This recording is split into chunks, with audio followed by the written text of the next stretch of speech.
በቅርቡ በመፈንቅለ መንግስት ስልጣን የተቆጣጠረውን ቡድን አስወግደን መቀለ እንገባለን የሚሉት ቡድኖች እነማን ናቸው? በፕሪቶሪያው ስምምነት የተመሰረተውን የትግራይ ጊዜያዊ አስተዳደር የሚተካና የቀድሞውን ምክር ቤትና ፕሬዝዳንት ወደ ስልጣን መመለሱን የሚገልጽ ዜና ከተሰማ ሳምንታት ተቆጥረዋል። ይህንን የሚቃወሙ የትግራይ ፖለቲካ ፓርቲዎችና ማህበራት የራሳቸውን ስብስብ በመፍጠር የሰላምና የለውጥ ምክር ቤት አቋቁመዋል። ዓላማቸውስ ምንድነው የሚለውን የምንመለከት ይሆናል። አብራችሁ ልትቆዩ እንጋብዛችኋለን። በሌላ ዘገባችን ፓኪስታን የተሻሻለውን የኢራን የሰላም እቅድን ለአሜሪካ አድርሳለች። ይህንን መረጃ በዝርዝር ይዘነዋል። በኢትዮጵያ ሊደረግ ስለታቀደው ምርጫ በውጭ ሀገር የሚኖሩ ኢትዮጵያውያን አስተያየት። የቮይስ ኦፍ ኢትዮጵያን ቤተሰቦች ሰብስክራይብ ማድረጋችሁን እያስታወስናችሁ በዝርዝር ወደምንመለከታቸው ዘገባዎች እናልፋለን።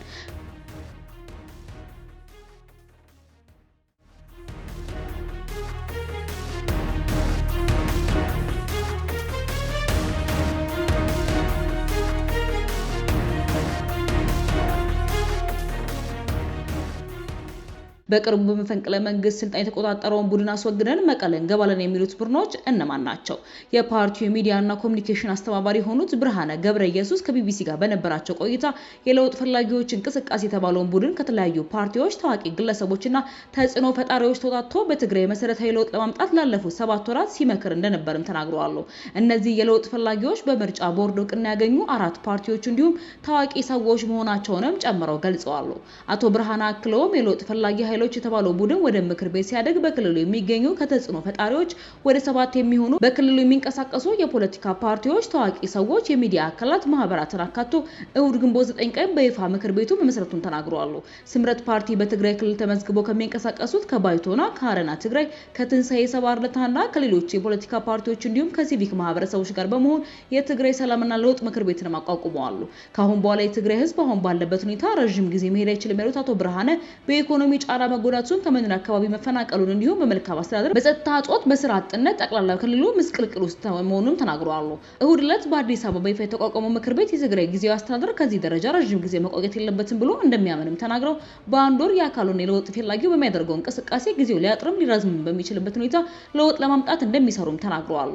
በክልሉ የጸጥታ ችግር መኖሩን፣ ሰው በሰላም ወጥቶ የማይገባበት፣ የሚታፈንበት፣ የሚዘረፍበት፣ የጦር መሳሪያ እንደፈለገ የሚንቀሳቀስበት መሆኑን የሚናገሩት አቶ ብርሃነ ህዝቡ የሰላም እጦት ስጋት ውስጥ ስላለ የአፋኝና ጠባብ ቡድን በማስወገድ ትግራይ ውስጥ ሁሉን ያካተተ ስርዓታዊ ለውጥ ለማምጣት ዓላማ እንዳላቸው ማመላክተዋል። በሁለተኛ ደረጃ ቡድኑ ከስልጣን ሲወገድ ክልሉ አላስፈላጊ ትርምስ ውስጥ እንዳይገባ የሰላምና የጸጥታ ማረጋጋት ስራ እንደሚሰራም ጠቅሰዋል። በሶስተኛነት አቶ ብርሃነ የምክር ቤቱ ዓላማ በማለት የጠቀሱት በክልሉ ሁሉን አሳታፊ የሆነ ስርዓት መዘርጋትን ነው። አንዱ የበይ ተመልካች አንደኛው ደግሞ ተሳታፊ የሚሆንበት የፖለቲካ ስርዓት በማስወገድ ሁሉን ያካተተ አቃፊና ሁሉን አሳታፊ የሆነ መንግስት የመስረት ዓላማ ይዘን ነው እየተንቀሳቀስን ያለ ነው ብለዋል። በብሔራዊ ምርጫ ቦርድ የፓርቲነት እውቅናውን ተሰርዞ ያለው ህወሓት ከጥቂት ሳምንታት በፊት በትግራይ የተካሄደውን ጦርነት በአስቆመው የፕሪቶሪያ ስምምነት የተመሰረተውን ጊዜያዊ አስተዳደር የሚተካ ነው ያለውን መንግስት የቀድሞ አስተዳደር መመለሱን መግለጹ ይታወቃል። ይህም የህወሓት ውሳኔ ፕሪቶሪያ ስምምነትን በማፍረስ ከፌዴራል መንግስቱ ጋር ፍጥጫ ውስጥ የሚያስገባ ድርጊት ነው ሲሉ አንዳንዶች እየተቃወሙ ሲሆን የህወሓት አመራሮች ሌላ ዙር ድርድር እንዲደረግ እየጠየቁ ባሉበት ወቅት ሌሎች የክልሉ ኃላፊዎች አዲስ ስብስብ ነው የመሰረቱት። ከዚህ ቀደም የለውጥ ፈላጊዎች እንቅስቃሴ አሁን ደግሞ የለውጥ ፈላጊዎች ምክር ቤት በመባል የተቋቋመው ይህ አካል በፌዴራል መንግስት ድጋፍ ተቋቋመ ስለመባሉ ሲጠየቁ አሉባልታ ነው በማለትም ውድቅ አድርገውታል። የተወሰኑ አባላቱና አመራሮቹ በአዲስ አበባ የሚገኙት በትግራይ ውስጥ በፈለጉት የፖለቲካ አመለካከትና ዓላማ በነጻነት ተደራጅተው አባላትን በመመልመልና ባደራጅ ባለመቻላቸው መሆኑንም ጨምረው ተናግረዋል። በተለይ ሁኔታ የፌዴራል መንግስት እኛ እንደፈለግነው የሚዘወር ነው የሚባለው ነገር የጠባቡ ቡድን ፕሮፓጋንዳ ነው። እኛ የገንዘብ ምንጫችንም የምንንቀሳቀሰው በሀገር ውስጥም ሆነ በውጭ ካሉ አባሎቻችንና ደጋፊዎቻችን በመናገኘው ድጋፍ ነው ብለዋል። በሌላ መረጃችን ፓኪስታን የተሻሻለውን የኢራን የሰላም እቅድ ለአሜሪካ አድርሳለች። በቅርብ በመካከለኛው ምስራቅ አዲስ ጦርነት ስጋት በበረታበትና ዲፕሎማሲያዊ ጥረቶች በከፍተኛ ሁኔታ በቀጠሉበት በአሁኑ ወቅት ፓኪስታን ከኢራን ጋር የተያያዘውን ቀጠናዊ ግጭት ለማስቆም ያለመ የተሻሻለ የሰላም እቅድ ለአሜሪካ ማድረሷ ተገለጸ። የሮይተርስ የዜና ወኪል እንደዘገበው በዋሽንግተንና በቴህራን መካከል የሚደረገው ቀጥተኛ ድርድር አሁንም አስቸጋሪ በመሆኑ የፓኪስታን ባለስልጣናት በሁለቱ ወገኖች መካከል የሚደረጉትን የአደራዳሪነት ሚና ቀጥለዋል። ለጉዳዩ ቅርበት ያላቸው የፓኪስታን ምንጭ እንደገለጹት ሁለቱም ወገኖች በዋና ዋና ጉዳዮች ላይ አሁንም ሰፊ ልዩነት አላቸው ብለዋል። ብዙ ጊዜ የለንም ሲል ያስጠነቀቁ ሲሆን ተደራዳሪዎቹ ወገኖች በየጊዜው የየፍላጎት ወሰኖቻቸውን እየቀያየሩ ነው ሲሉ አክለዋል። የኢራን የውጭ ጉዳይ ሚኒስትር በበኩሉ የቴህራን አዲስ አቋም በፓኪስታን በኩል ለዩናይትድ ስቴትስ መድረሱን ያረጋገጠ ቢሆንም የተሻሻለውን የሰላም እቅድ ሙሉ ይዘት ግን እስካሁን ድረስ ይፋ አላደረገም። የቮይስ ኦፍ ኢትዮጵያን ቤተሰቦች ሰብስክራይብ ማድረጋችሁን እያስታወስናችሁ ወደ መጨረሻው ዘገባችን እናልፋለን። ግንቦት 24 ሊደረግ ስለታቀደው ምርጫ 7ኛው የኢትዮጵያ ጠቅላላ ምርጫ ዝግጅቶች እንደቀጠሉ ነው። በየመድረኩ ከሚደረጉ የምርጫ ቅስቀሳዎች ጎን ለጎን በመገናኛ ብዙሃንም የምርጫ ዘመቻዎቹ ቀጥለዋል።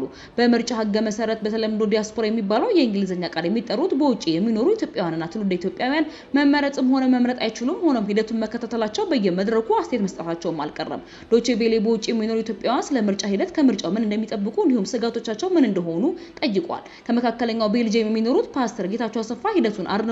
ሂደቱን አደንቀለው በዚህ ምርጫ ውስጥ ለመሳተፍ ፈቃደኛ ሆነው የሚመስላቸውን ነገር በነጻነት በመነጋገራቸው ክርክር በማድረጋቸው በጣም ደስተኛ ነኝ። ምናልባት በዚህ አጋጣሚ የሚፈልጉትን ያክል ስፔስ ያልተሰጣቸው ሰዎች እንዳሉ ፓርቲዎች እንዳሉ ቅሬታ እንዳቀረቡ ሰምቻለሁ። ይህ ባይሆን ጥሩ ነው። ለሁሉም እኩል ስፔስ ቢሰጣቸው መልካም ነው ብዬ ማስባለሁ። ጀርመን የሚኖሩ ሌላኛው አስተያየት ሰጪ ዳዊት ሳሙኤል ምርጫ መስፈርቱን ያሟላ አይደለም ብለዋል። ከምርጫው በፊት ባለው ሁኔታ ስንመለከተው ትግራይ ውስጥ ሙሉ በሙሉ በአማራ ክልል፣ በኦሮሚያ ክልል፣ በቤኒሻንጉል፣ በጋምቤላ እንዲሁም በአብዛኛው ቦታዎች በደቡብ በብዙ ቦታዎች ምርጫ ይደረግም ማለት ነው። ስለዚህ መስፈርቱን አያሟላም።